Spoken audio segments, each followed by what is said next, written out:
A paz do Senhor, queridas. Pode se sentar. Que alegria para a gente estar aqui com vocês. Um privilégio e uma agenda que Deus fez.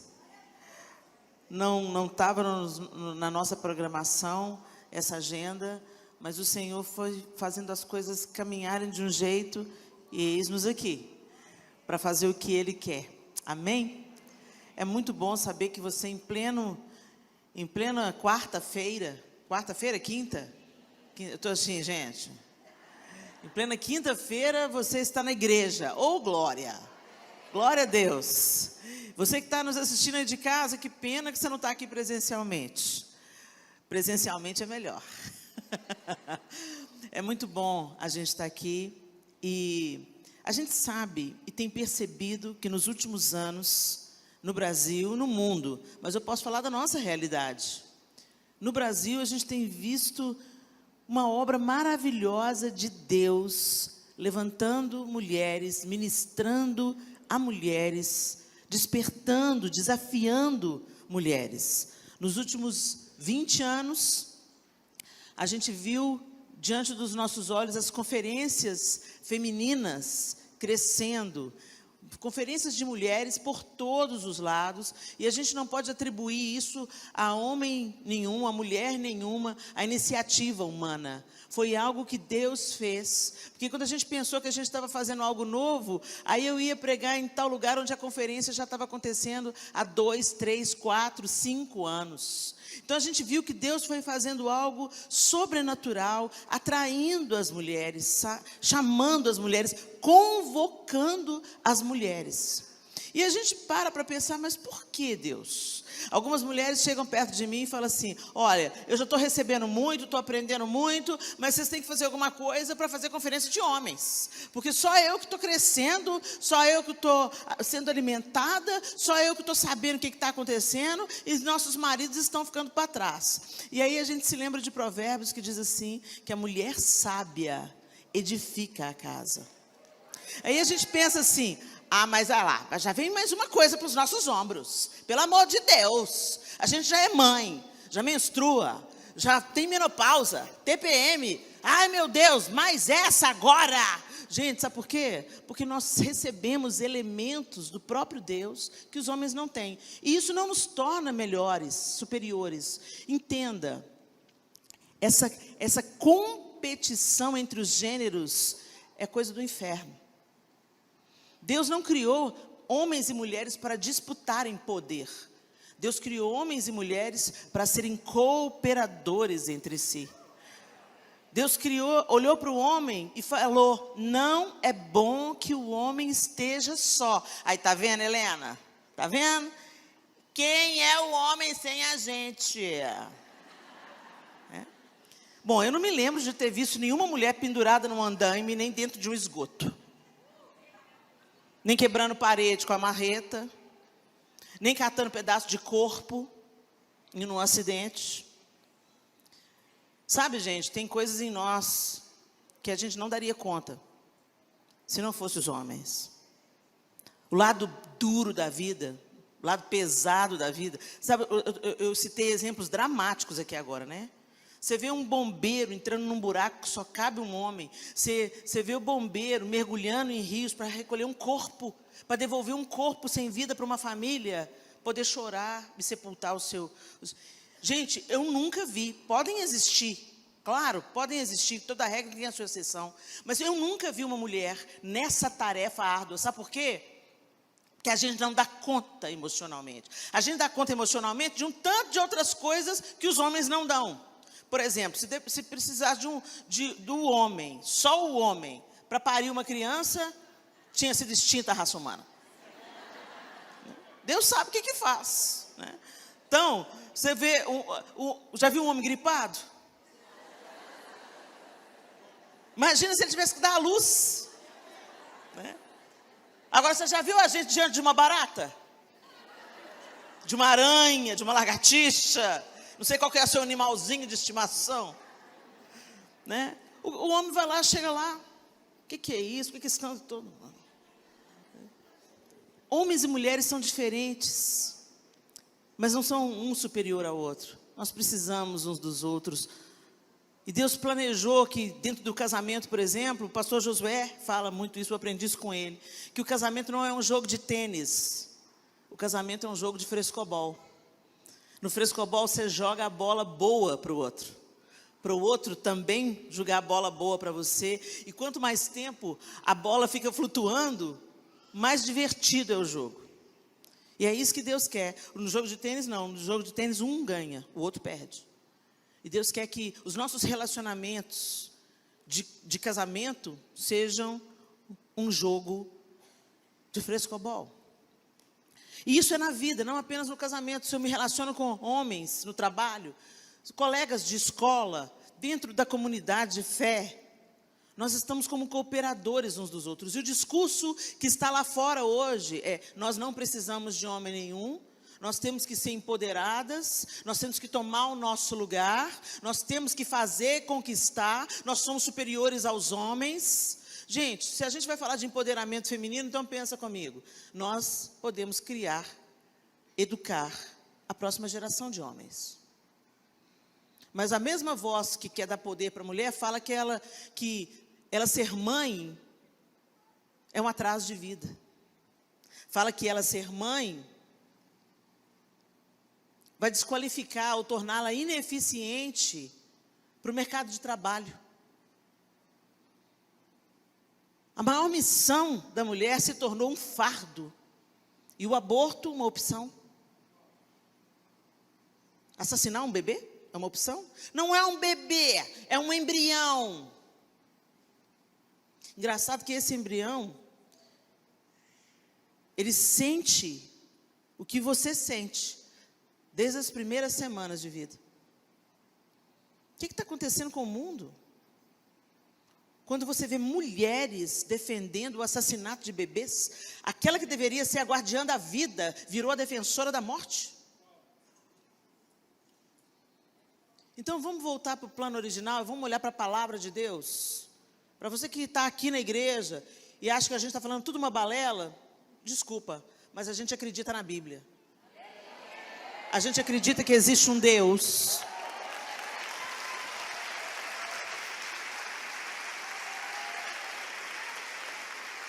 Você tem todo o direito de não acreditar. Nós não queremos enfiar goela abaixo a nossa fé, mas nós também não queremos nos calar sobre aquilo que cremos.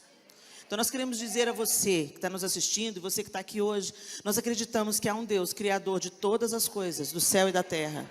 Nós acreditamos que Ele inspirou homens ao longo da história humana para escrever a sua inerrante palavra. Nós acreditamos que a Bíblia é o manual do fabricante. Nós acreditamos que a Bíblia é o nosso manual de fé, o nosso manual de vida. Não, a Bíblia não é um livro equivocado. Se você começa a estudá-la com seriedade, você vai descobrir um livro fascinante, sobrenatural, escrito em torno de 1500 anos, por 40 autores distintos e que contam uma mesma história linear. O Antigo Testamento profetiza, o Novo Testamento cumpre, de Gênesis a Apocalipse, sem fragmento. A Bíblia é a palavra de Deus. E é isso que nós acreditamos, e ela dirige os nossos dias, e nós não queremos ser apenas estudiosos e leitores da palavra de Deus, nós queremos estudar, ler e deixar que ela mude o nosso pensamento, e um novo pensamento gere em nós uma nova maneira de viver. Então eu quero dizer para você, não adianta você ser frequentador de uma comunidade de fé, não adianta você gostar do grupo social que é a igreja.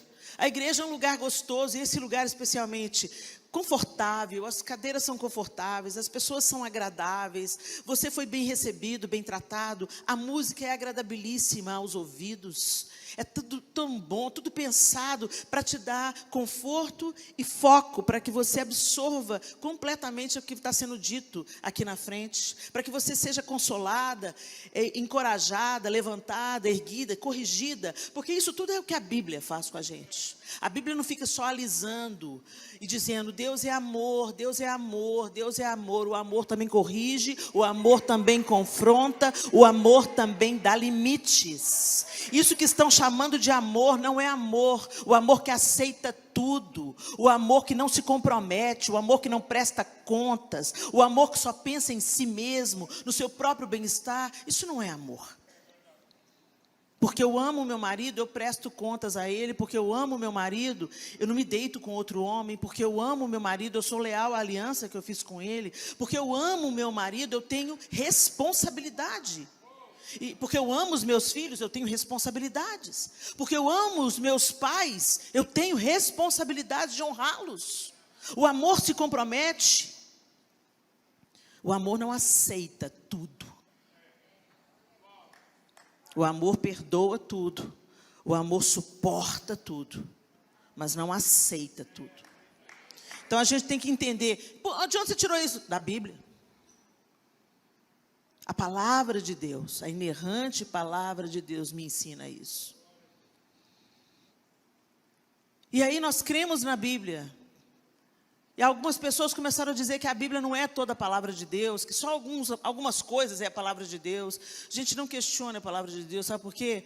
Porque se a gente entende hoje que existe um Deus, nós ficamos sabendo isso pela Bíblia. Nós acreditamos que Jesus Cristo não é apenas um profeta ou um cara que fez diferença na história e marcou a história entre antes de Cristo e depois de Cristo. Ele não é apenas uma figura mítica ou política. Jesus Cristo é o Filho de Deus que encarnou para nos reconciliar com Deus, uma vez que o homem deu as costas para o seu Criador e começou a viver a vida à sua própria maneira. E é porque a gente escolheu viver a própria maneira que o mundo está no estado que está. Se todo mundo obedecesse a palavra de Deus, honrando, não mentindo, não cobiçando, não amando mais ao dinheiro do que amando as pessoas, a gente não estava no caos que a gente está. Nós estamos no caos em que estamos porque estamos inseridos em um contexto de queda. Porque embora Jesus Cristo tenha vindo, pagado o preço pela nossa vida, para nos ter de volta e nos reconciliar com Deus Pai, muitos continuam escolhendo dar as costas para o Criador, vivendo a sua própria maneira. Mas eu quero te dizer que ser frequentador de igreja não significa que você está perto de Deus. Deus te chama para um relacionamento com Ele 7 dias por semana, 24 horas por dia. E que a gente deixe a palavra de Deus entrar pelos ouvidos, cair no coração, entrar pela mente e gerar um novo comportamento. Helena, por que você está falando tudo isso? Porque nunca foi tão necessário cristianizar cristãos. Tem muita gente que fala que é cristão, que usa camiseta de cristão, que frequenta a igreja de cristãos, mas que não se parece em absolutamente nada com Jesus o Cristo. E o Senhor está nos chamando para o arrependimento, para o alinhamento com aquilo que Ele quer fazer. Recebemos aí por 20 anos a palavra, o ensino, o encorajamento, buscando a valorização da figura feminina. E para sermos valorizadas, nós não precisamos de passar por cima ou desautorizar a figura masculina. Nós entendemos que homens e mulheres têm propósitos distintos e um coopera com o outro, um respeita a autoridade do outro, um se submete ao outro. E essa não é... Porque às vezes quando fala esposas, sujeitem-se aos seus maridos, a gente lê com os olhos desse século. Sendo que no mesmo texto de Efésios, alguns versículos acima fala, sujeitem-se uns aos outros no amor do Senhor.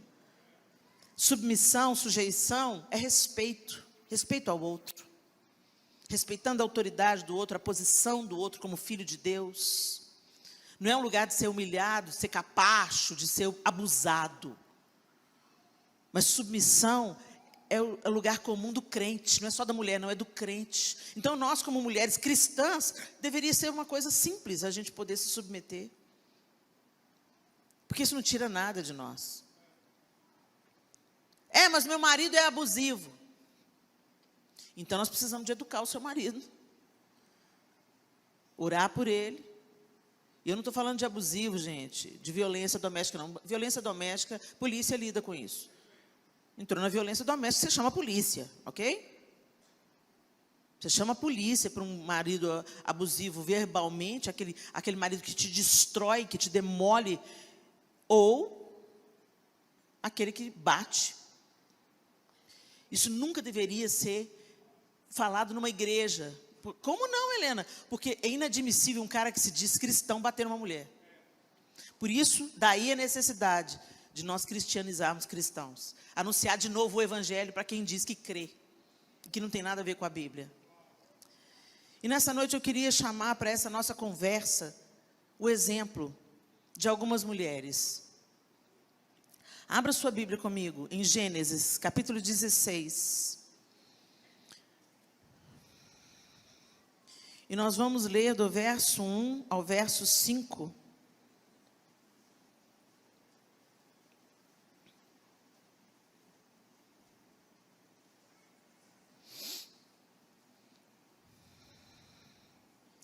Gênesis 16, 1 a 5 diz assim: Ora, Sarai, mulher de Abrão, não lhe dera nenhum filho. Como tinha uma serva egípcia chamada Agar, disse a Abraão: já que o Senhor me impediu de ter filhos, possua a minha serva, talvez eu possa formar família por meio dela. Abraão atendeu a proposta de Sarai. Quando isso aconteceu, já fazia 10 anos que Abrão, seu marido, vivia em Canaã. Foi nessa ocasião que Sarai, sua mulher, lhe entregou sua serva egípcia Agar. Ele possuiu Agar e ela engravidou. Quando se viu grávida, começou a olhar com desprezo para sua senhora. Então Sarai disse a Abrão: caia sobre você a afronta que venho sofrendo. Coloquei minha serva em seus braços, e agora que ela sabe que engravidou, despreza-me. Que o Senhor seja juiz entre mim e você. Respondeu Abrão a Sarai: sua serva está em suas mãos. Faça com ela o que achar melhor. Então Sarai tanto maltratou Agar, que essa acabou fugindo. Aqui a gente está tendo o exemplo de uma mulher, Sara, uma mulher precipitada. Sara tinha uma promessa, Sarai tinha uma promessa. Que Deus faria de Abraão uma grande nação. E que Deus faria deles pais. Ainda que as circunstâncias fossem contrárias. Ainda que o tempo fosse avançado. Deus faria de Sarai mãe de muitas nações. Mas a gente vê aqui uma mulher dando um jeitinho. Nós mulheres sabemos dar um jeitinho, né, gente? Você é aquela que dá um jeitinho? Tem jeitinho que é bom, né? Aquele jeito, Deus colocou essa criatividade em nós, para que a gente realmente transforme os ambientes, e mulher transforma. Se o mundo fosse só masculino, ia ser azul marinho, cinza e preto. Onde entra uma mulher, fica cheiroso, fica bonito, fica colorido, fica harmonioso, né? E certamente os homens que têm essa possibilidade de decorar, de enfeitar o ambiente, eles têm uma forte influência feminina na sua história. Porque mães deixam legados, positivos ou negativos. Mas enfim, o que eu quero dizer é que nós temos uma possibilidade dada pelo próprio Deus de transformar, de improvisar, de criar. Deus deu isso para a mulher. Às vezes você abre a geladeira, tem um ovo, um tomate.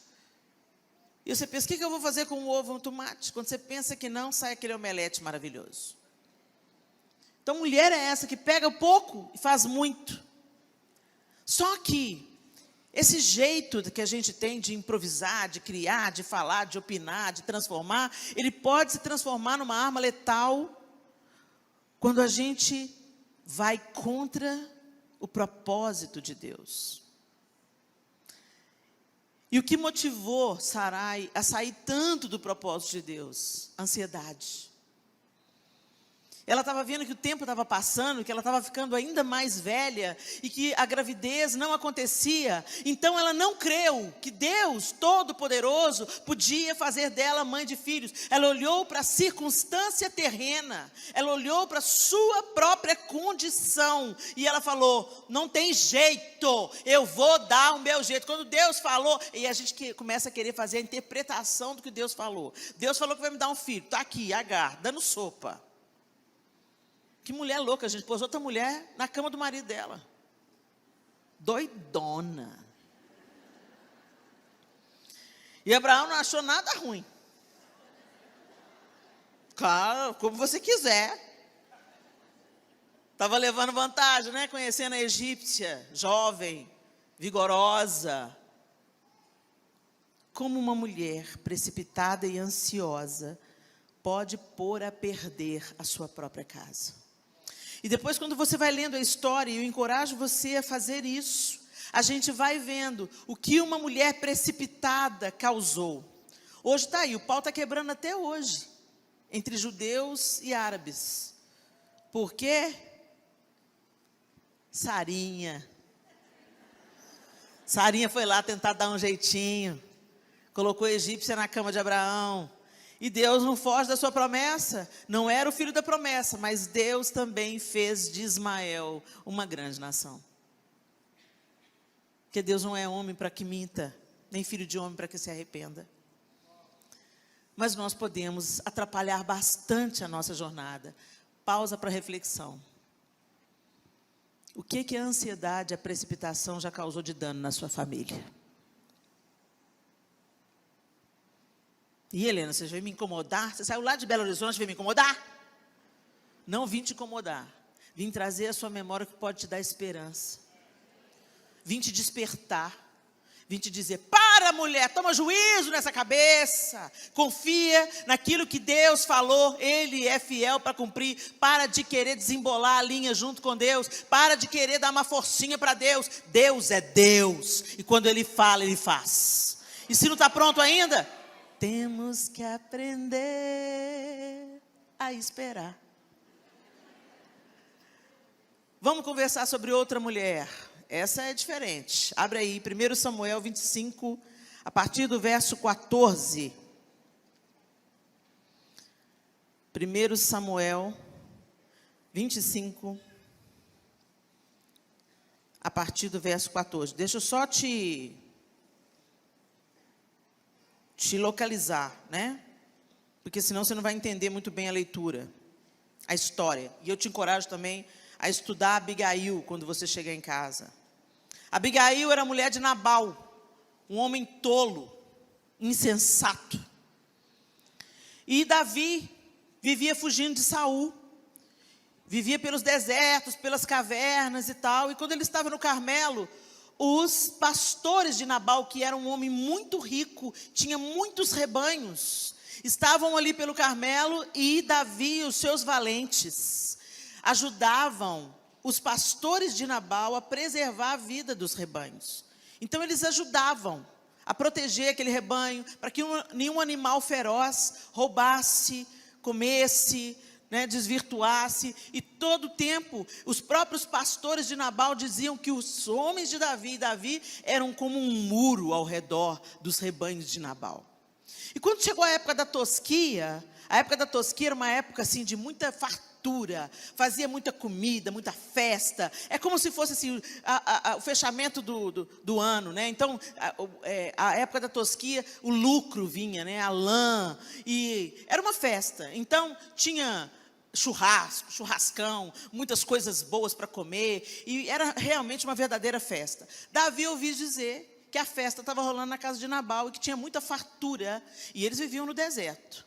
Então, ele manda alguns representantes à casa de Nabal e fala: olha, se lembrem do tempo que nós ajudamos vocês a preservar o seu rebanho. Agora que chegou a época da tosquia, que vocês estão celebrando, né, e colhendo o fruto do trabalho de vocês, se lembrem de nós e sejam benevolentes para conosco. Ou seja, o que ele estava pedindo? Comida. Ajuda a gente. Só que Nabal, o doidão, falou, nesse caso aqui o doidão é um homem. Ele falou assim: quem é Davi? Hã? Fingiu demência. Falou, não conheço. Hoje tem muita gente aí que foge aos seus senhores, eu vou ter certeza que... Ele já sabia, ele já tinha tido testemunho, mas ele fez de bobo. E aí,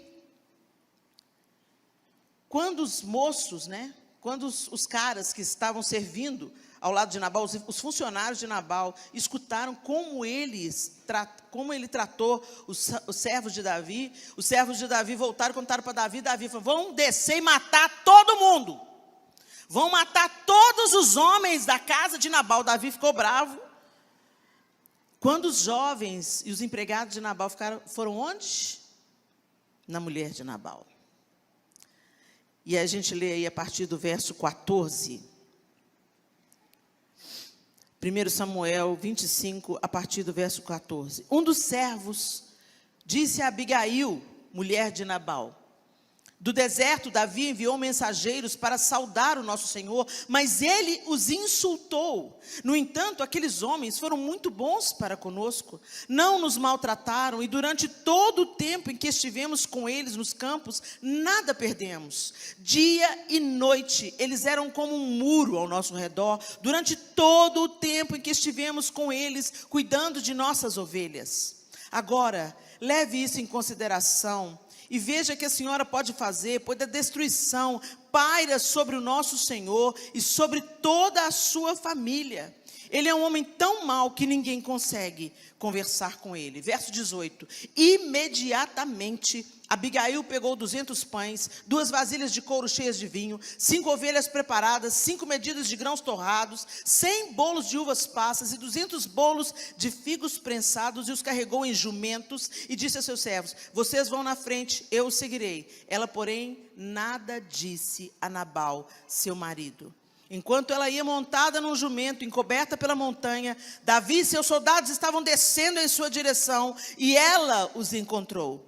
Davi tinha dito, de nada adiantou proteger os bens daquele homem no deserto, para que nada se perdesse. Ele me pagou o bem com o mal. Que Deus castigue Davi e o faça com muita severidade, caso até de manhã eu deixe vivo um só do sexo masculino, de todos os que pertencem a Nabal. Quando Abigail viu Davi, desceu depressa do jumento e prostrou-se perante Davi com o rosto em terra.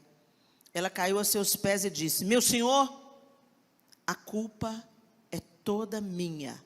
Por favor, permite que tua serva te fale. Ouve o que ela tem a dizer. Que contrário, que contraste. Uma querendo brincar de ser Deus. A outra ouviu o que tinha acontecido na sua casa. Ela podia ter ido lá e falar assim, ô Nabal, você está doido? Bateu a cabeça? Você conhece Davi? Está vindo aí Davi, 400 caras, vão tocar o terror, vão deixar nenhum homem vivo nessa casa. Porque era assim que as coisas eram resolvidas, gente. Mas ela foi lá tirar satisfação com o marido dela? Foi pôr a culpa nele? Porque ele era insensato. Ela já sabia disso, ela era casada com ele. O que ela fez? Fechou a boca.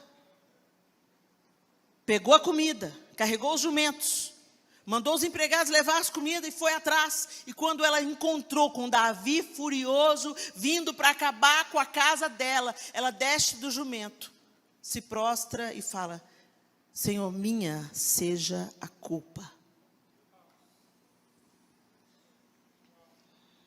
Para mim é a versão feminina de Cristo no Antigo Testamento.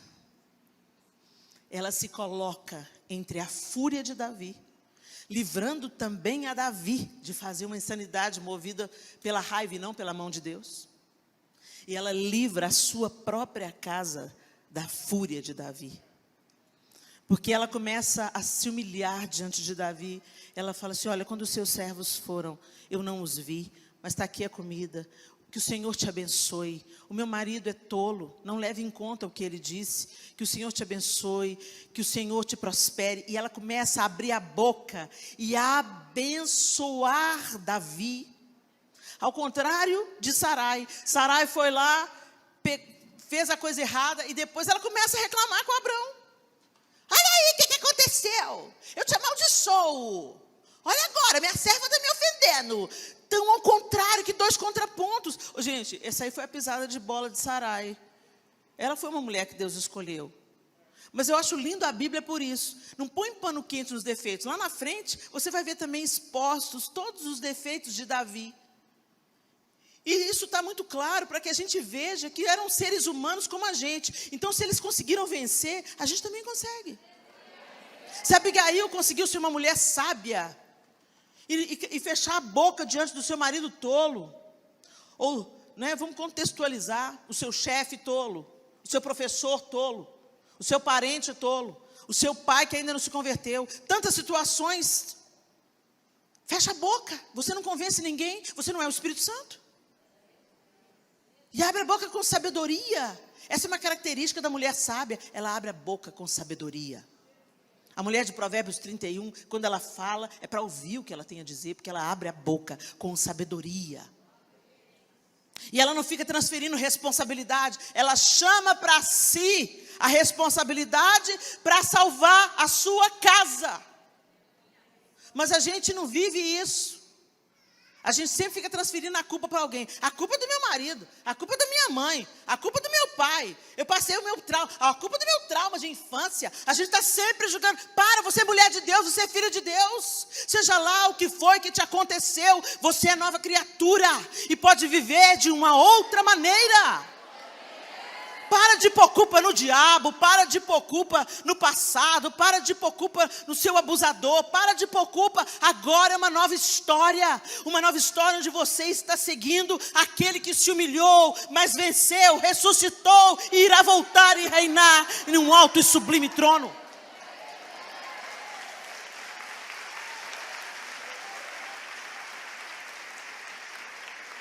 Então, quem sabe que é vencedor, gente, quem sabe que é vencedor, quem não tem problema de identidade, sabe que é filha de Deus, não tem problema de se humilhar. Não tem problema para pedir perdão, não tem problema para chamar a responsabilidade para si. Não, eu vou resolver. Não, minha seja a culpa.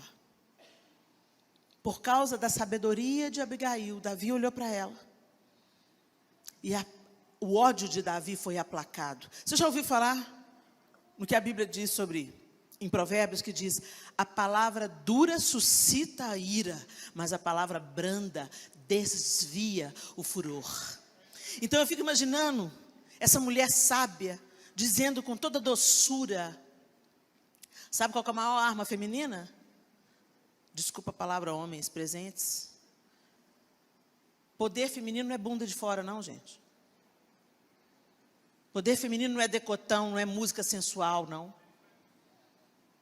O que elas estão chamando de poder, na verdade, elas estão se colocando à venda. Poder feminino é docilidade. Quando entra uma mulher sábia e doce no ambiente, tudo se curva. É impressionante. E eu não estou falando da manipulação de Jezabel, não. Eu estou falando do poder do Espírito Santo que habita em você. Quando entra uma mulher cheia do Espírito Santo, as trevas recuam. A vida flui, o encorajamento acontece. Uma mulher cheia do Espírito Santo tempera tudo ao redor, cria filhos cheios do Espírito Santo. Por isso que a palavra de Deus diz: a tola com as próprias mãos a derruba. As nossas casas não são perfeitas não, gente. Eu tenho as minhas lutas, você tem as de vocês. Mas mesmo aqueles filhos que andam fora do Evangelho, o que eles falam sobre você? Isso é um bom relatório. O que eles falam sobre você? Lá em Provérbios 31 diz que os filhos e o marido da mulher sábia a elogiam. Então, às vezes, os filhos não estão nos caminhos do Senhor, estão fazendo suas escolhas equivocadas. Tem uns que só aprendem quebrando a cara, infelizmente. Você tenta proteger o filho de todas as formas, se educa no caminho que eles devem andar, mas eles se tornam adultos e tomam suas próprias decisões. Então, você continua de joelho, porque você não é o Espírito Santo, lembra disso. Não adianta ficar... Você não convence ninguém, mas o Espírito convence. Então clama, chama, chora, profetiza que a obra do Senhor será completa, amém? Mas muitos filhos estão, inclusive, fora do Evangelho, porque vem uma dissonância da família, do pai e da mãe na igreja e do pai e da mãe dentro de casa. Na igreja, todo mundo espiritual. A paz do Senhor, irmão. Ou glória, ou bênção. Chega em casa, quem deixou essa louça aqui? Ô, seu parasita, não vou fritar o ovo para você, não. Quem é a gente dentro de casa, gente, é quem a gente é de verdade. É fácil a gente colocar a máscara social na igreja, a máscara social onde a gente quer ser amado, aceito, querido. Mas de dentro de casa não dá para a gente esconder. Então a máscara cai. E aí o que aparece quando a máscara social cai? Quem é você dentro de casa? Abigail era tão benquista dentro de casa, que os empregados, quando viram o que Nabal estava fazendo, eles foram, ô patrão, que isso, patrão? Davi vai passar o rodo na gente. Foi isso que eles falaram? Não. Foram em quem tinha cabeça boa. Então, Abigail tinha coerência. Ela era sábia e todo mundo que morava com ela sabia disso. Momento de reflexão. O que tem saído da sua boca dentro da sua casa? Qual é a atitude que aqueles que moram mais perto, moram com você ou convivem de mais perto com você, têm diante da sua palavra, diante do seu conselho? Eles buscam conselho em você? Seus filhos, seu marido, seu pai, sua mãe, seus irmãos de sangue que moram na mesma casa que você, te chamam bem-aventurada? Minha irmã é uma bênção, minha mãe é uma bênção. Minha esposa é uma bênção. Minha filha é uma bênção.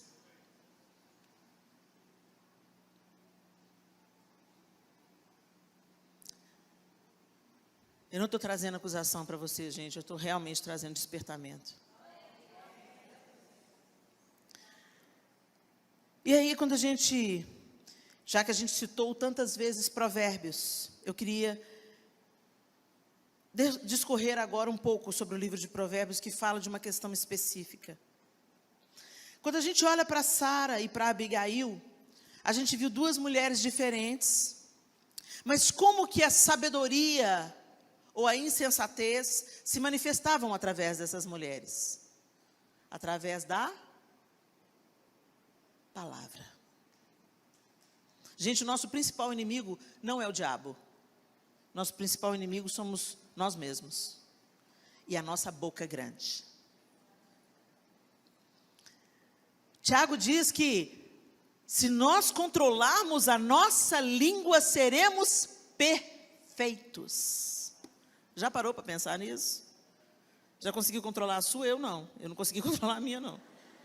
Mas eu sigo firme no propósito. Sabe por quê, gente? Deixa eu contar para vocês uma coisa. O Espírito Santo ressuscitou Jesus dentre os mortos. O que ressuscitou Jesus? O poder do Espírito Santo. O mesmo poder que ressuscitou Jesus dentre os mortos habita em você. Não é doido isso? A gente não tem a menor ideia. O nosso cérebro, ele é limitado demais para compreender as coisas elevadíssimas do mundo espiritual. Mas o Senhor nos dá assim uns insights, uns vislumbres para a gente se organizar. Quando a gente vai em Jerusalém, a gente vê os judeus indo orar no Muro das Lamentações, e eu fui lá com as mulheres, né?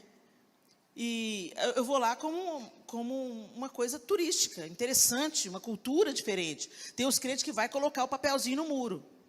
E eu oriento, não precisa de colocar papelzinho no muro. Sabe por quê, gente? Porque os judeus veem o muro como o elo de contato com o eterno. O nosso elo de contato com o eterno é Jesus Cristo.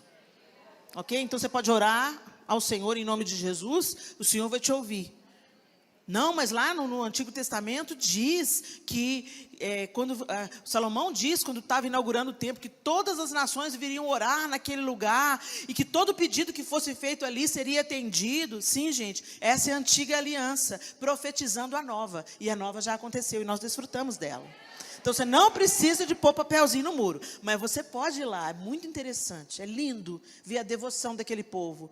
E você vai lá e aproveita e ora por eles. Ó Deus, tira esse povo, Senhor, do domínio, da escravidão, da religiosidade. Que eles vejam e conheçam o Messias de Deus, Jesus Cristo. Eu amo aquele povo. E eu oro por eles. E aí eu estava lá, né? Beleza, fui lá, orei. Você pode orar em qualquer lugar. Orei também, orei por eles, orei por mim, orei para os meninos. Amém, glória a Deus, que legal. E eu olhando aquela devoção daquelas meninas, de todas as idades, adolescentes, menininhas, crianças, mulheres mais jovens, mães com os carrinhos de bebês. É lindo. Aí beleza, orei e tal, dei as costas para o muro e fui andando. Para que eu fiz isso?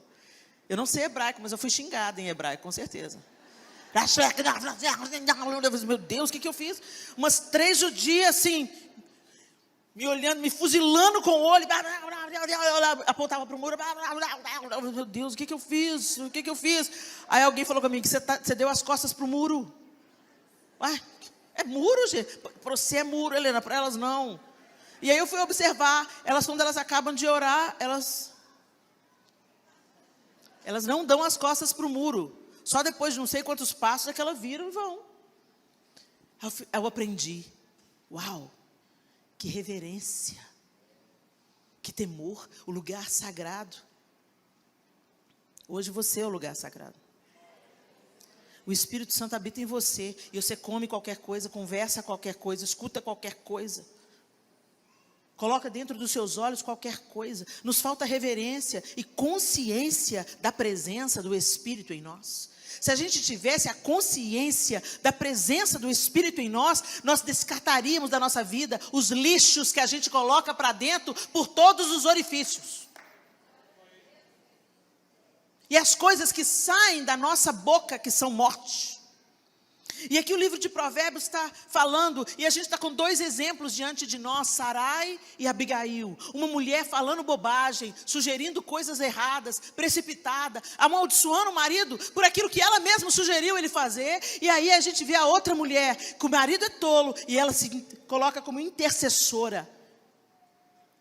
Ela interrompe o ciclo de violência, ela entra no meio da briga de 2 cachorros grandes, e fala, minha seja a culpa. E ela começa a abençoar com as palavras. Depois eu encorajo que vocês leiam o texto todo. As palavras que ela diz para Davi são maravilhosas. Aí o que Deus faz? Só para te dar o spoiler do final da história. Mata Nabal, Davi fica sabendo, manda buscar Abigail e casa com ela.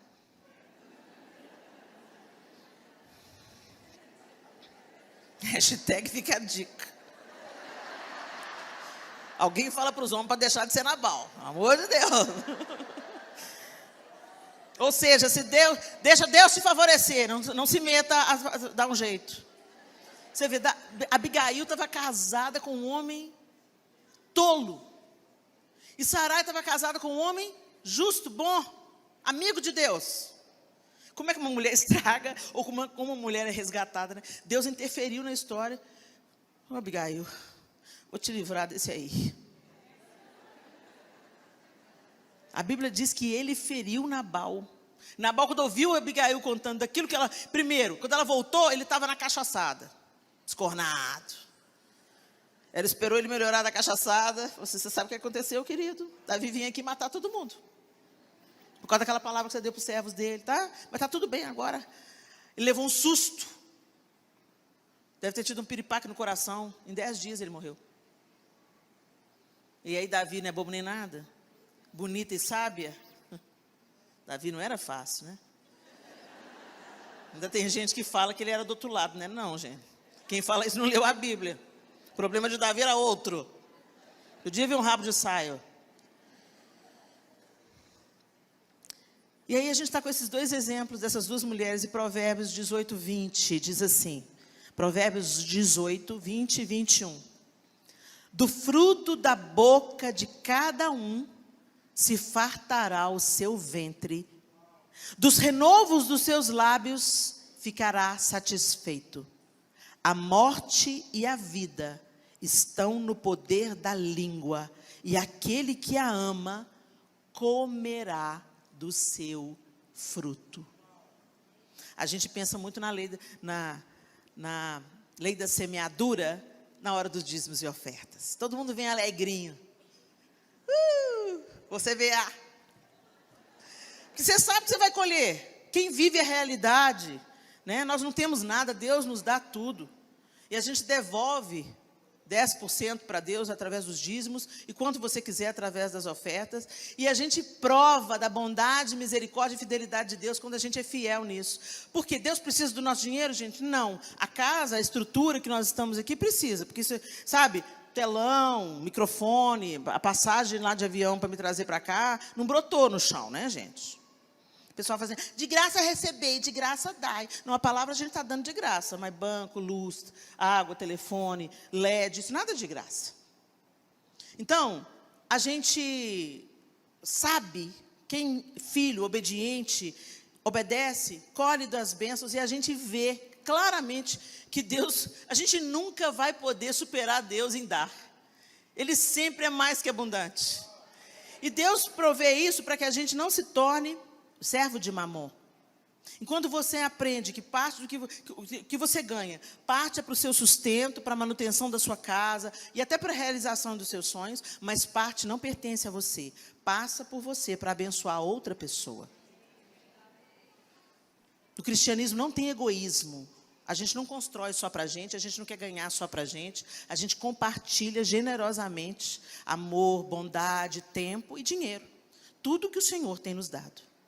E a gente faz isso com tranquilidade e alegria. Aí a gente lembra da lei da semeadura, da promessa do Senhor, que o homem semear, isso também colherá. Quanto mais sapato eu dou de presente, mais sapato eu ganho. Quanto mais a roupa eu dou de presente, mais roupa eu ganho. Eu dou perfume de presente, eu ganho perfume. Eu oferto dinheiro, recebo dinheiro. É uma coisa impressionante, implacável a lei da semeadura. E ela não é só sobre aqueles que creem, não, tá, gente? Tem um tanto de empresário bem-sucedido, que parte do ser bem-sucedido é porque eles investem em instituições de crianças carentes, eles investem no próximo, e a lei do retorno é certa. É igual a lei da gravidade. Mas a gente não lembra disso quando a gente fala uma palavra. Ah, se a gente ficasse mais caladinho, ou se a gente profetizasse vida. A gente não lembra que palavras são sementes poderosas, e o poder da vida e da morte está na nossa boca. Muita coisa não está dando certo na sua vida, porque você profetiza o mal. Isso não vai dar certo, isso não vai dar certo, isso não vai dar certo, não vai. Fulano, presta para nada. Fulano, não tem jeito não. Eu aprendi uma coisa com o Edmé Williams. Tudo que você fala e chora em cima, nasce. Então aquela mãe que está lá, angustiada, o filho está na droga, e ela fica, oh Deus, fulano está perdido, Senhor. Fulano está na droga, Senhor. Oh, Senhor, faz alguma coisa, Senhor. Ela fala, muda o disco. Pode chorar, mas aí você chora com as palavras certas, sobre as palavras certas. Senhor, eu sei que o Senhor vai resgatar o fulano, Senhor. Eu creio no teu poder, ó Deus, mesmo quando eu não vejo, Senhor. O Senhor é maravilhoso, está ouvindo a minha súplica, Senhor. Chora em cima que vai dar.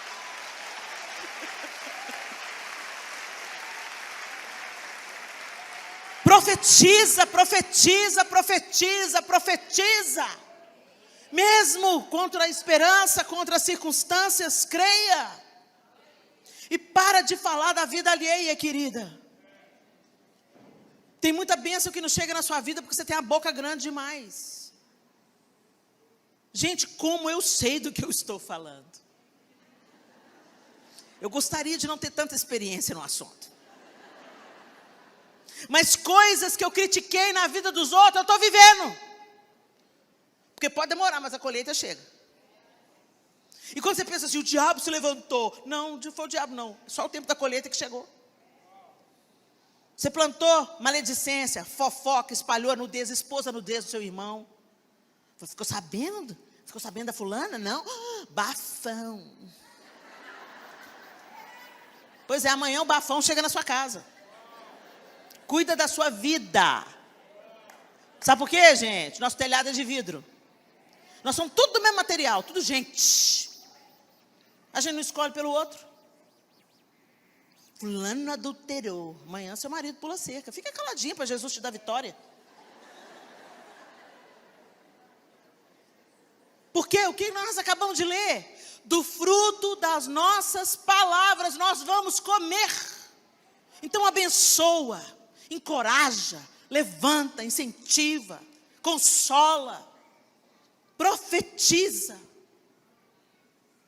Outro texto de Provérbios, diz, Provérbios 31, 26, falando da mulher sábia: abre a sua boca com sabedoria, e a lei da beneficência está na sua língua. Ela fala o que é bom, ela fala o que tempera, ela fala o que muda o ambiente, ela fala com boas ideias, ela fala com sugestões, ela transborda a vida.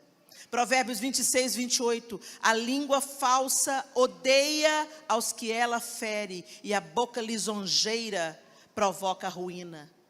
Aí eu estou falando de duas coisas diferentes aqui. Provérbio está falando que a boca lisonjeira provoca a ruína. Uma coisa é você levantar e encorajar, outra coisa é você babar ovo. Outra coisa é você ficar assim, bajulando.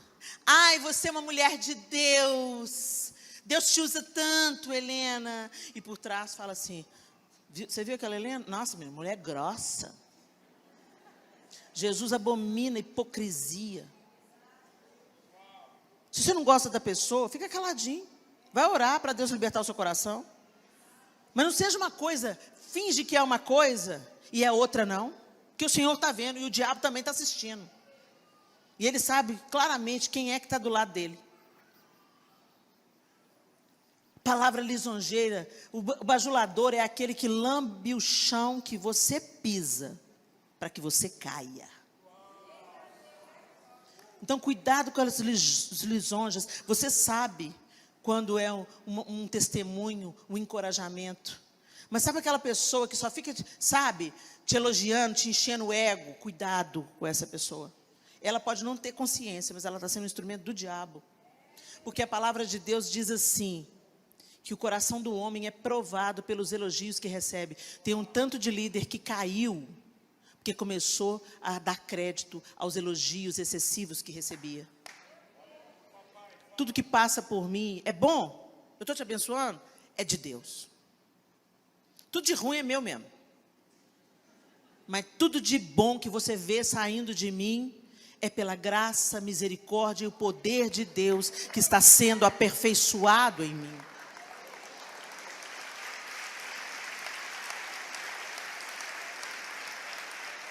O Espírito Santo de Deus nos empodera a viver uma vida nova e diferente. E como eu estava dizendo, eu ainda não estou pronta. Eu ainda tropeço nas minhas palavras. Mas eu estou sendo forjada à semelhança de Cristo. De fé em fé, de glória em glória. Até aquele dia que eu vou estar diante dEle face a face. E quando eu olhar para Ele, eu serei como Ele é. É o que a Bíblia diz. Que hoje nós o vemos como um espelho. E o espelho que o apóstolo Paulo fala, não é o espelho que a gente vê hoje, que a imagem é límpida, né?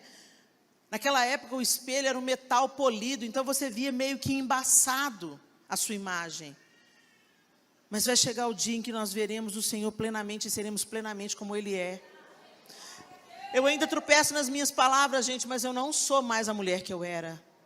Por quê? Porque eu disse sim ao trabalhar do Espírito em mim. E Ele tem me aperfeiçoado. Se Abigail conseguiu, eu também vou conseguir. Amém, gente?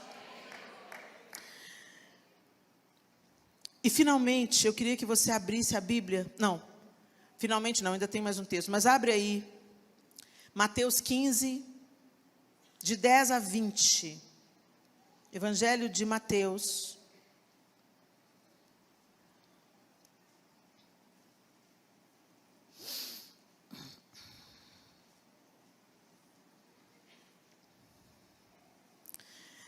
A partir do verso 10, o texto diz assim: Jesus chamou para junto de si a multidão e disse: ouçam e entendam. O que entra pela boca não torna o homem impuro, mas o que sai de sua boca, isto o torna impuro. Então os discípulos se aproximaram dele e perguntaram: sabes que os fariseus ficaram ofendidos quando ouviram isso? Ele respondeu: toda planta que meu Pai Celestial não plantou será arrancada pelas raízes. Deixem-nos, eles são guias cegos. Se um cego conduzir outro cego, ambos cairão num buraco. Então Pedro pediu-lhe: explica-nos a parábola. Será que vocês ainda não conseguem entender? Perguntou Jesus. Não percebem que o que entra pela boca vai para o estômago e mais tarde é expelido? Mas as coisas que saem da boca vêm do coração, e são essas que tornam o homem impuro. Pois do coração saem os maus pensamentos, os homicídios, os adultérios, as imoralidades sexuais, os roubos, os falsos testemunhos e as calúnias. Essas coisas tornam o homem impuro, mas o começo em lavar as mãos não torna o homem impuro. Escuta o que Jesus está dizendo. Que o que nos contamina não é o que a gente come, porque ele está dizendo isso diante de um contexto judeu. Todos eles eram judeus, Jesus era judeu, os discípulos eram judeus, e o hábito de lavar as mãos, porque se você come sem lavar as mãos, você está se tornando impuro. E Jesus está dizendo, a impureza não é o que entra. O que entra vai para o estômago, depois é expelido pelo corpo. A impureza é o que sai, o que te mata de fato, o que te mata eternamente. É o que sai. Por quê? Porque vem do coração. Então, a boca fala do que está cheio o coração. Pausa para reflexão. Como é que está o seu coração? Não sei, Helena, é só você pensar nas suas palavras. O que você conversa com suas amigas? O que você diz quando você não está no contexto de igreja? O que você diz quando não tem nenhum outro crente perto? É o raio-x do nosso coração. E quando Deus me fez entender isso, eu compreendi que por mais que eu fosse bem intencionada em reter as minhas palavras, elas funcionam até um certo ponto. Para eu realmente ter a minha boca santificada e as minhas palavras puras, eu preciso de cuidar da pureza do coração. E isso só Deus faz em nós, à medida que nós nos aproximamos dEle. Senta com Deus. Se relacione com Deus. Mas como que eu me relaciono com Deus, Helena? Leia a Bíblia e faça oração. Faça oração. Faça oração. Você escutou isso na escola dominical, nas 3 palavrinhas, né? Pois é, e é a pura verdade. É uma verdade muito simples. A oração é a parte que você fala. Ler a Bíblia é a parte que Deus fala. O povo está caçando os profetas, mas não leram a Bíblia. Eu acredito na palavra profética. Quando Deus quer te falar uma palavra profética, Ele te encontra. Para de fazer dos profetas de Deus pais de santo. Do mesmo jeito que o povo vai tomar um passe, o outro procura o profeta. Às vezes o profeta não tem palavra nenhuma. Aí você está fazendo o profeta pecar porque ele inventa uma palavra. Para você sair feliz. Eis que te digo, és filha muito amada. A Bíblia me diz isso. Eu creio na palavra profética, ela já me alcançou com um oceano inteiro. Eu nunca vi a pessoa que profetizou o meu chamado sobre mim. Nunca encontrei com ela pessoalmente. Deus te encontra. Agora você escuta Deus toda vez que você entra no quarto e lê a Bíblia. Não leia a Bíblia por religião. Leia porque você quer ouvir a voz do seu amado. Leia porque você quer conhecer o seu amado. Mas eu quero conhecer o Senhor. Eu quero estar na presença do Senhor. Eu quero sentir o Senhor. Oh, que delícia. Mas você não conversa com Ele. Você fala assim, você vai ter que orar pro resto da sua vida. O povo fala, misericórdia. Pro resto da minha vida? Ô, gente, eu quero conversar com o João o resto da minha vida. Eu quero que meu último suspiro, minha última palavra seja para ele. Por quê? Porque eu amo, porque ele é meu marido. Porque a gente está compartilhando a vida há 32 anos, de mais perto, casados. Então eu quero contar para ele tudo. Eu quero contar as coisas boas, eu quero contar as coisas ruins. Eu quero confessar os meus pecados. A confissão entre os cônjuges é muito curadora. Eu quero contar os meus sonhos, os meus projetos. Eu quero fazer brincadeira. E é isso que Deus quer que a gente tenha com Ele. E a oração, gente, não é reza, não. Porque a oração dos crentes virou reza. Repete, é a mesma coisa. Tem dia que você você ora pela comida e você nem lembra se orou. De tão automático que está na segunda garfada, você pensa, a gente orou? Ou então você fala, vamos orar. O pessoal, alguém fala, já oramos. A gente entra no automático. A gente faz, não com a consciência, com a devoção. A gente faz por religiosidade. É isso que é religiosidade. O povo fala que religiosidade é santificação. Não, gente. Se eu não quero porcaria, não quero assistir porcaria, isso não é religiosidade, não. Eu quero me manter de longe de tudo que me separa de Deus. De tudo que banaliza a graça que me alcançou. De tudo que despreza aquilo que Jesus fez na cruz. Eu quero santificação. Deus me chamou para um outro caminho, não para continuar vivendo a vida porca, falando, é pela graça, irmão. A graça não permite, não me dá carta branca para pecar. A graça me capacita a viver uma vida diferente. A rejeitar aquilo a que eu era escravizada, os desejos, os prazeres, aquilo que me apetece, e lentamente, gradativamente vai me separando do meu amado. A gente chega perto, a gente fala com Deus, a gente rasga o coração. Aí não é religiosidade, porque você não precisa chegar para Deus e falar, amantíssimo Pai, eterno Deus, em cuja presença, Senhor, nos encontramos. Ô, gente, tem que ter reverência, tá? Tem que ter reverência. Porque meu pai é meu pai. Eu brinco com ele, eu sento no colo dele, eu cheiro o cangote dele. Mas ele é meu pai, eu não trato ele de qualquer jeito. Eu não posso chegar lá no meu pai e falar, e aí, velho, beleza? Isso não é intimidade. O Senhor é meu pai, mas Ele é o rei. Sabe esse negócio? Não, Jesus é até um cara legal. Jesus não é um cara legal. Ele é o Salvador, Ele é o Redentor, Ele é a esperança, Ele é a brilhante estrela da manhã, Ele é o Cordeiro de Deus que tira o pecado do mundo, Ele é o Alfa, o Ômega, o princípio e o fim, a nossa esperança. Ele não é um cara legal. O cara legal é o João. O cara legal é o pastor. Clóvis é legal. O cara é legal. Mas Jesus é Jesus. Meu amado. Mas também meu rei.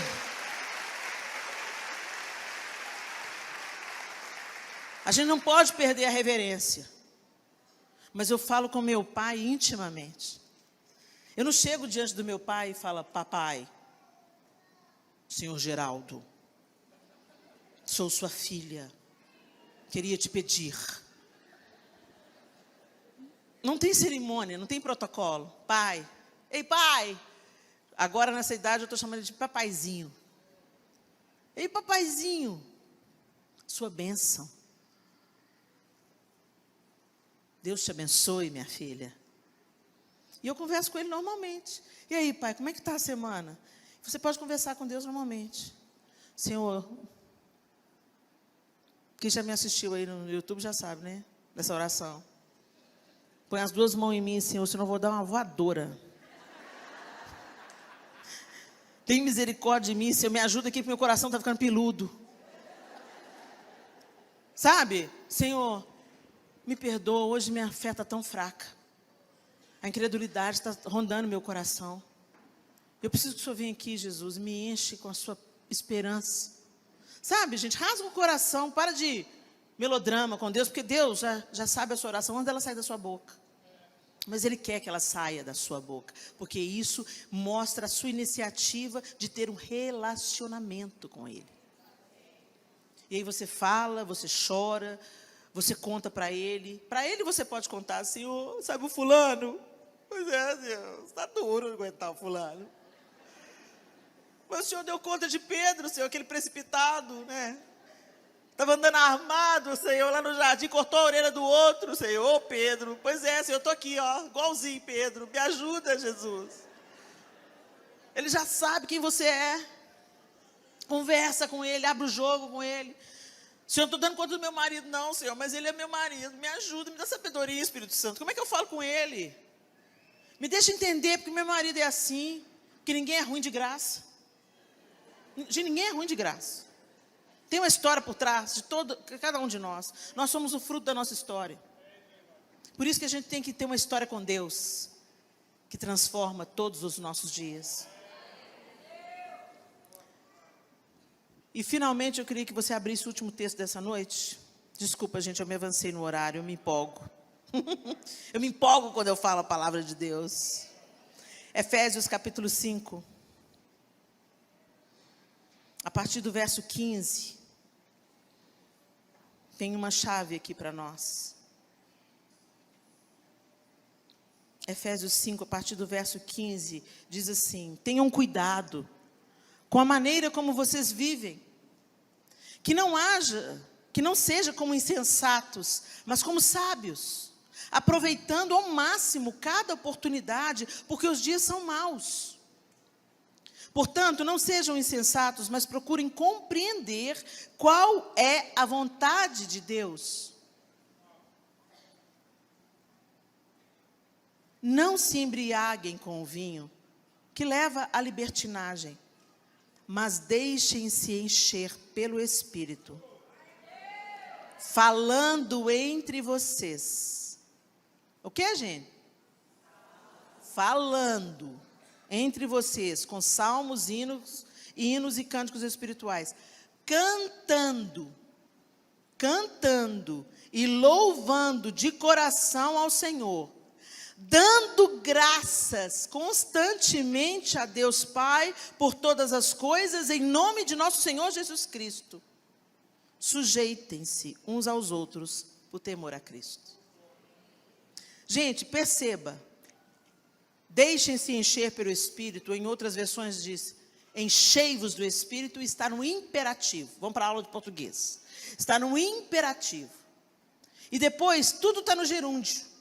Ou seja, como que eu vou ser cheia do Espírito Santo? Como que eu vou cumprir o imperativo? Falando entre vós com salmos e hinos e cânticos espirituais. Cantando, mais uma coisa da palavra, cantando e salmodiando a Deus no vosso coração. Ou seja, a boca fala do que o coração está cheio. Dando por tudo graças ao Senhor, em nome de nosso Senhor Jesus Cristo. Deem graças, sujeitando-vos uns aos outros.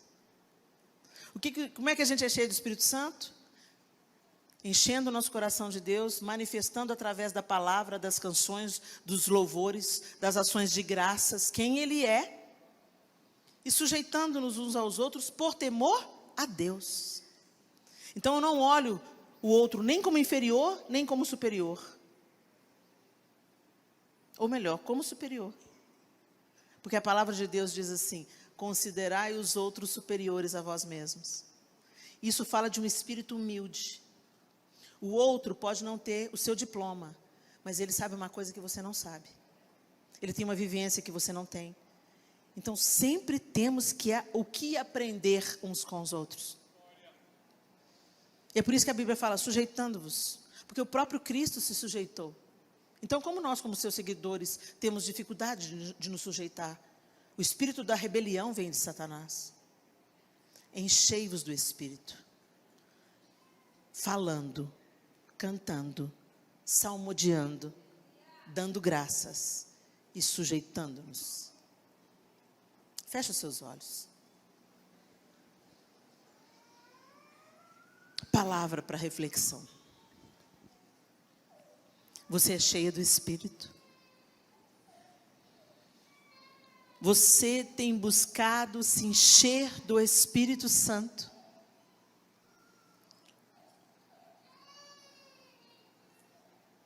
Nós temos nos enchido de tantas informações. Nós temos tanto acesso à informação o tempo todo. Na palma da nossa mão, uma gama enorme de informações. Informações sobre a vida do outro. Informações sobre a política. Informações sobre a guerra na Ucrânia. Informações sobre os desmandos desse tempo, sobre os absurdos desse tempo. E tantas vezes essas informações nos enchem de angústia, de tristeza e de incredulidade. Será que Deus se ausentou? Será que Deus não está vendo isso? E a gente começa a se angustiar, fica ansioso, preocupado. E a gente começa a chamar, ora vem Senhor Jesus, não porque a gente tem saudade e quer estar com Ele, mas porque a gente quer se livrar de uma vida pesada que a gente está vivendo aqui.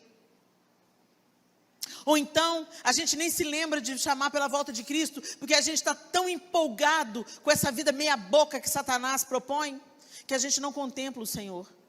Separa tantas horas diante do Facebook, diante do Instagram, diante do YouTube, mas não para ter um momento a sós com Deus, sem nenhuma influência tecnológica. Enchei-vos do Espírito assistindo ao Instagram? Não, enchei-vos do Espírito falando entre vós. Cuida da qualidade das suas conversas. Fala o que edifica. Interrompa conversas fiadas. Não seja um depósito de fofocas. A gente traz para a nossa vida muita maldição quando a gente dá ouvido à fofoca. A gente abriga a fofoca. Nós nos tornamos participantes daquela conversa que apaga o Espírito Santo em nós.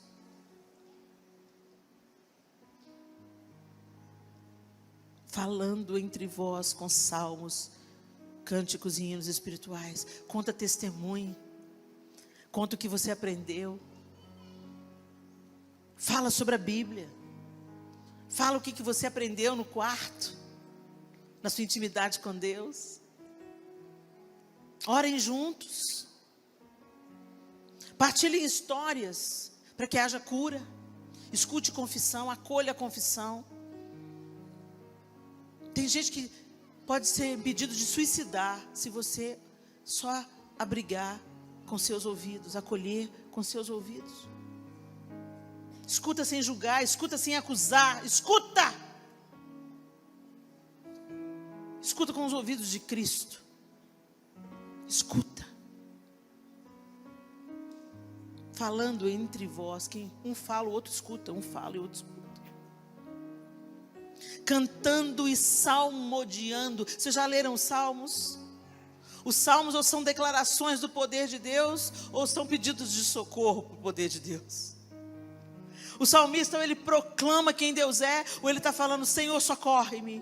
O Senhor é meu pastor, nada me faltará. Ele está declarando o poder do Senhor. Então, que a gente passe a ser salmista no nosso coração.